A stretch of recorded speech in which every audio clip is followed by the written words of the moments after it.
I'm Duncan McLeod, and this is TechCentral's TCS Plus, the South African Business Technology Show, which is brought to you today by Pinnacle. Now, I'm joined in the studio by Jacques Visage. Jacques is GM of AI and Services, a new division in Pinnacle, for what I'm sure is going to be a very interesting conversation. I know AI is very definitely top of mind among South African business leaders at the moment, so I'm really looking forward to this conversation. Jacques, welcome.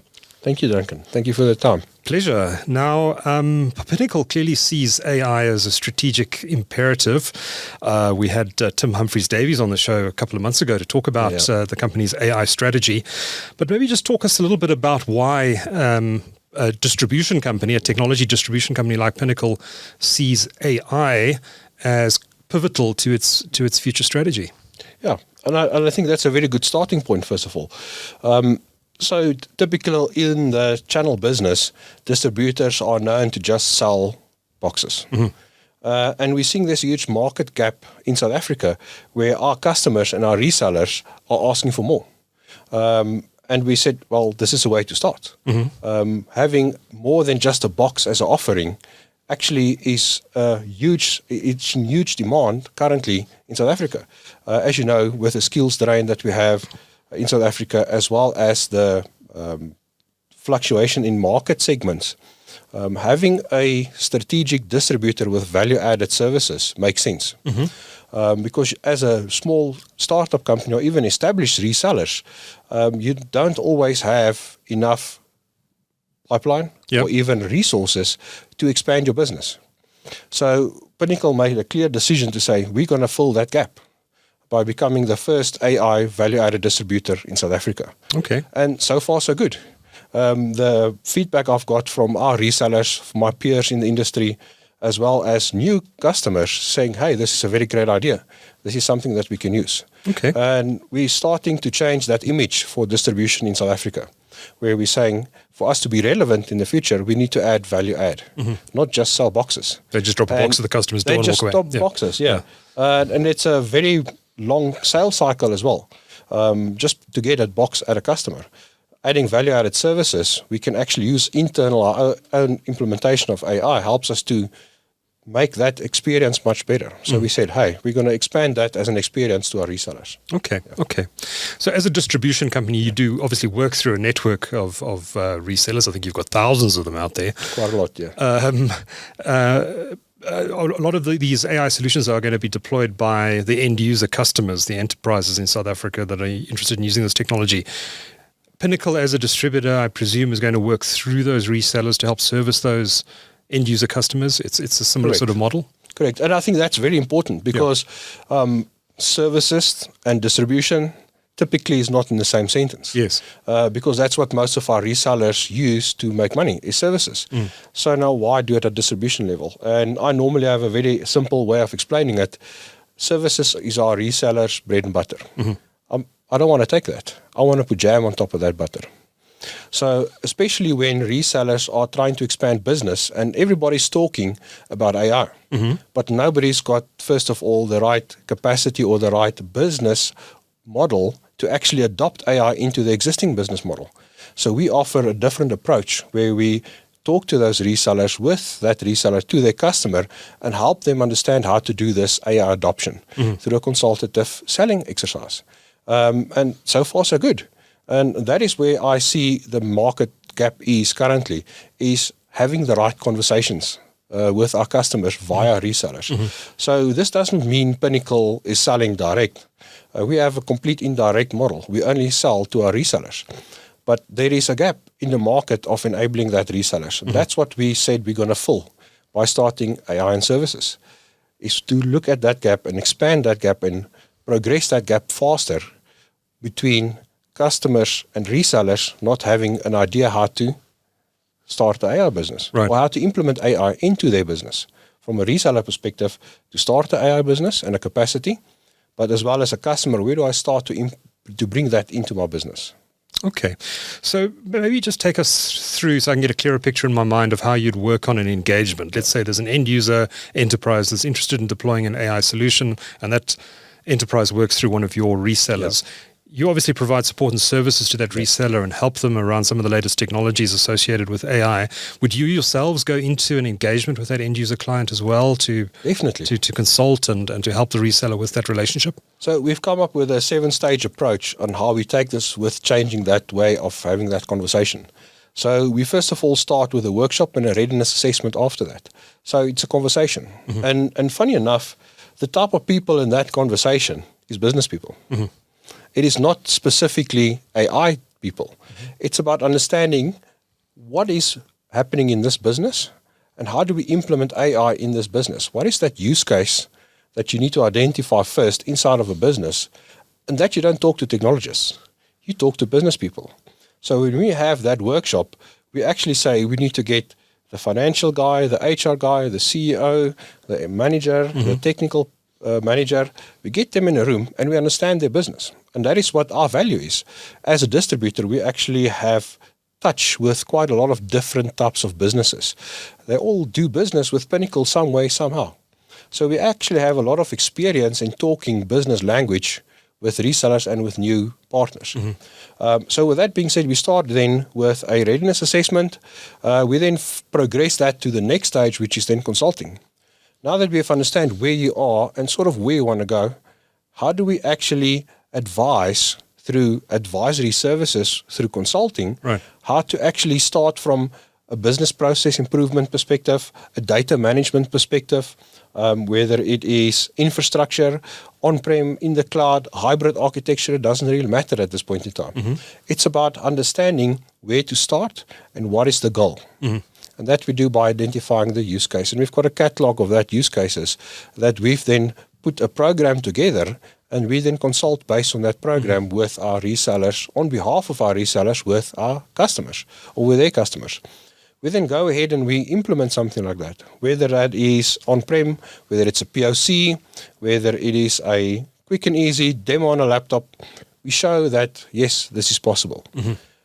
But what's more important, what happens after that, is we show the value creation of AI. AI is not a very easy and simplistic thing to do, especially when it comes to enterprise AI. There's a lot of data management. There's a lot of security practices that need to be considered, guardrails, and also governance inside of that AI about data privacy. It gets complex very easy. So we then show customers the data value out of that implementation of that AI. Once we can all agree that that is what they want, we then go ahead and implement that for the customer, and we also supplement that with enablement of that customer as well. But it's not only technology, it's also the skills inside of the business, the processes inside of that business.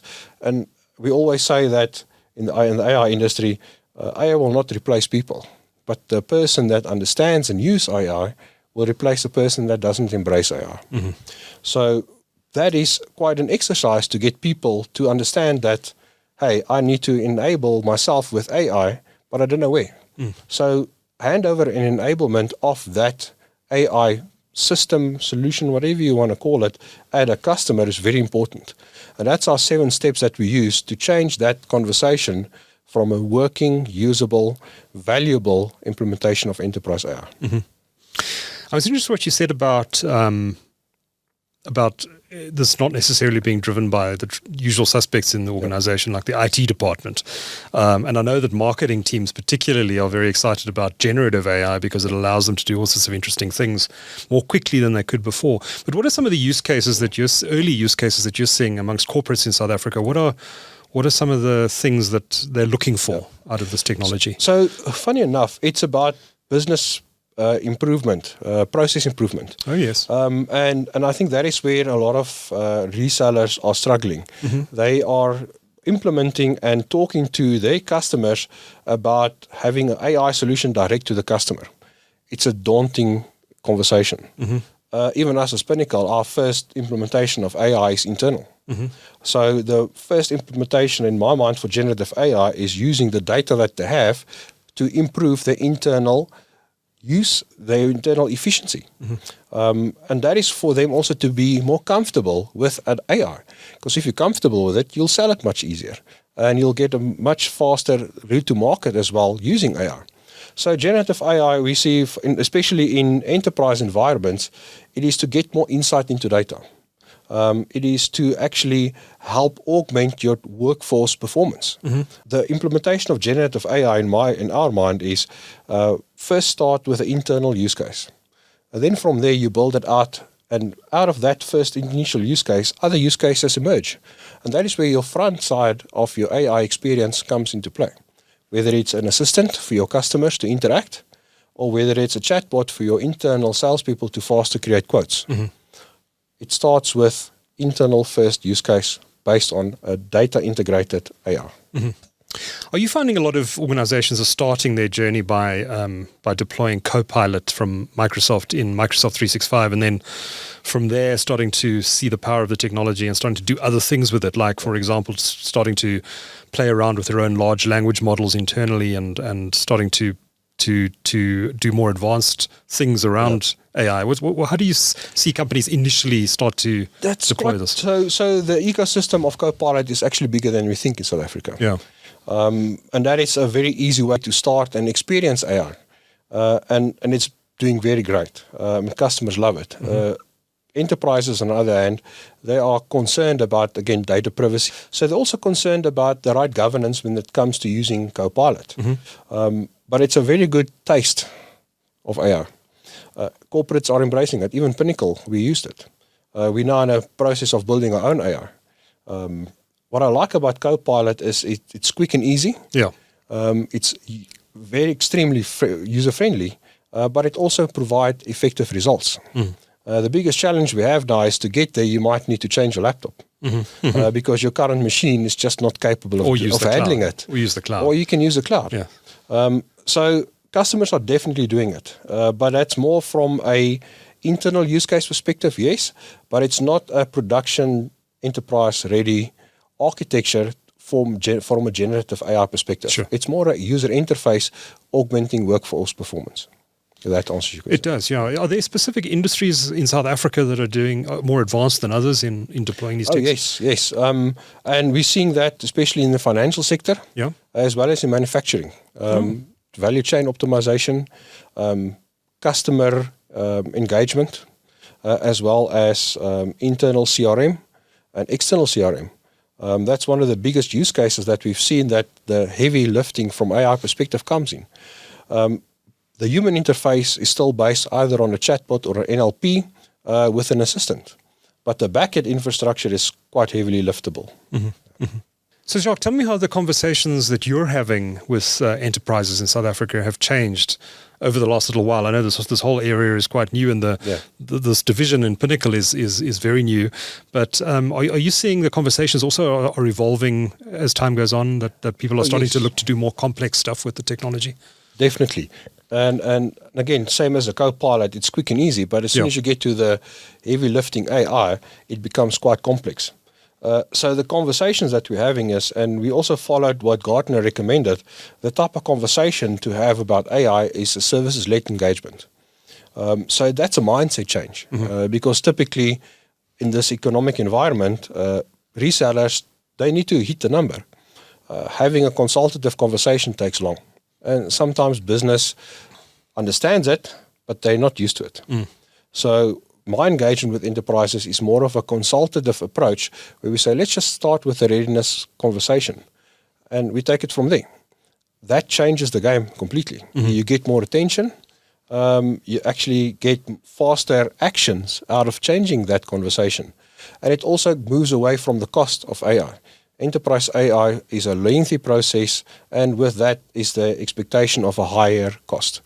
As Pinnacle, we've got different ways to actually get past that. It's either as a service model, a managed services model, even a subscription model for AI. And we're taking that to market to alleviate the cost issue. But first of all, it's around understanding that AI, and I use this quite a lot, it's not a bottle of water. It's not something you go to a shop and you buy a bottle of water, you open it up and you consume it. It's something you buy. It's something that you build. It's something in between that, but it's a process. And having that process type of selling methodology starts with a consulting conversation, a business conversation. Okay. Do you find there's resistance at all? Are some people scared of this technology and what it might do for their organizations? Their organizations, rather? Well, so the first question I normally get is, well, I'm going to lose my job.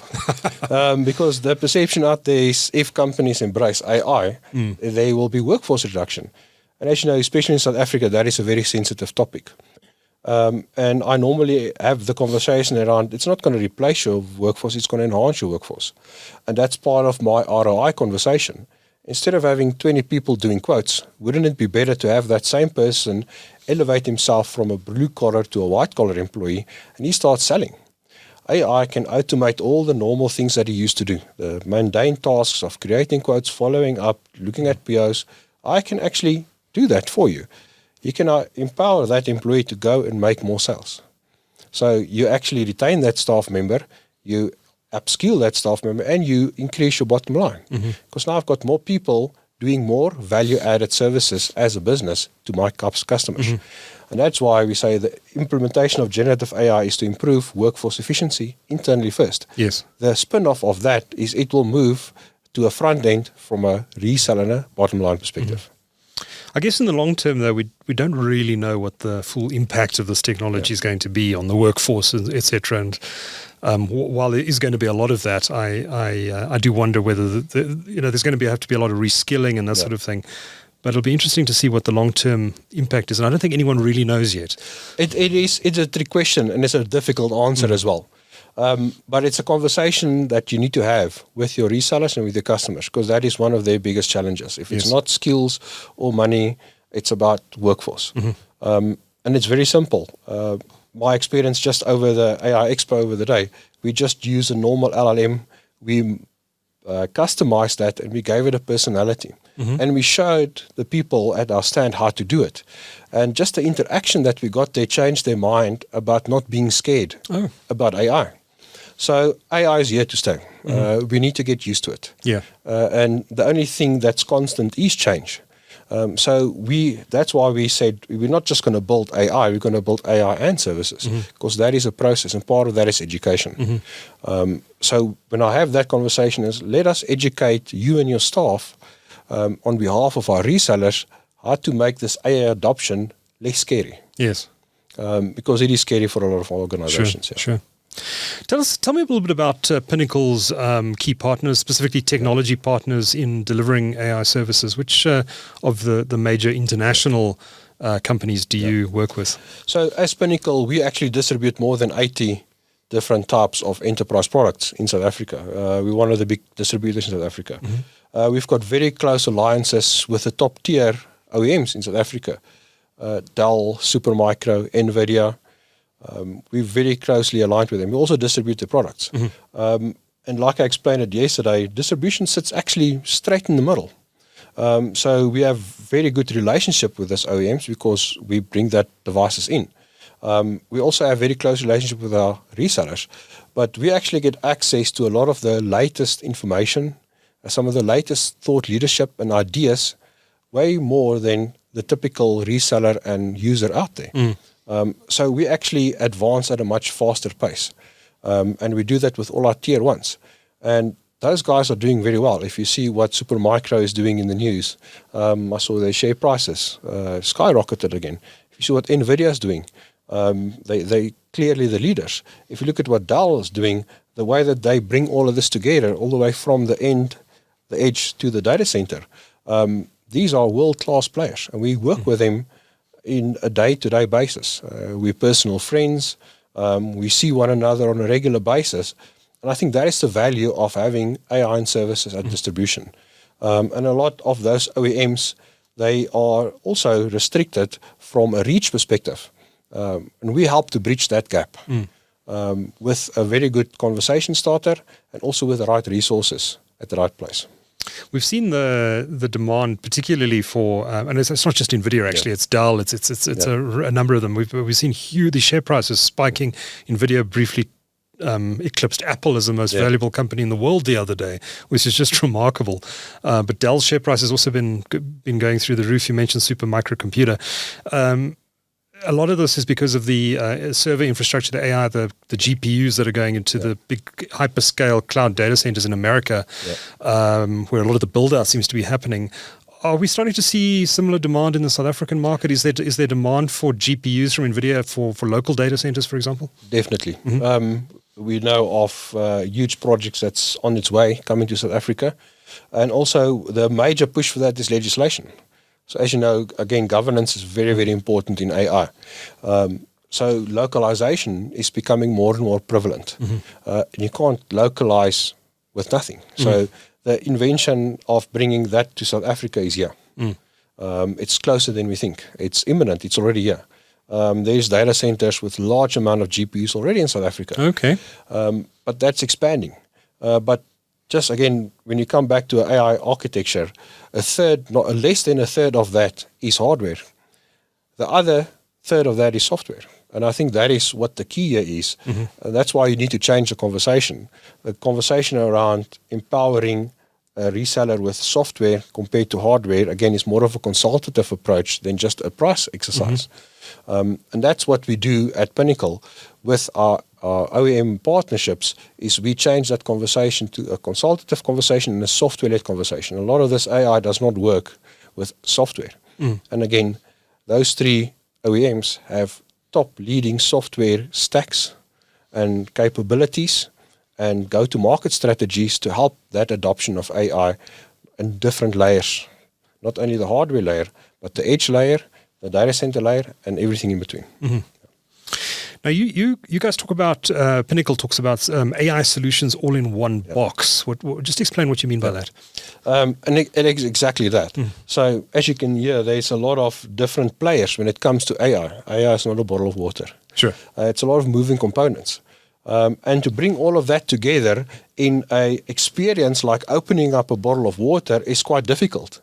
So, and that's when we, as a management team and exec team, when we discussed on how are we going to take this to market, we decided we're going to term it as AI in a box, everything in a box. Everything in a box, from the fiber under the ground to the actual user interface for your customers. All of that we can offer either as a bespoke experience or as a service experience. So we start with a use case in mind. We determine that through our consultative process. We bring it back to an application or a human interface, whatever that customer or reseller requires. We bring that back to a tooling exercise, a platform exercise, and we provide best practice from that perspective. And we have an open approach. So it's not a specific brand or a specific methodology. We actually have expertise across both. And that's why it's very important to do this at a distribution level. We then take that back to the infrastructure required. And it's not always on-prem. It could be a hybrid architecture. You could do some of it in cloud. You can do some of it close to your data. So part of AI in box is also the concept of bringing AI to your data. As we all know, data is the center of AI. And currently a lot of AI out there is the data is being brought to the AI.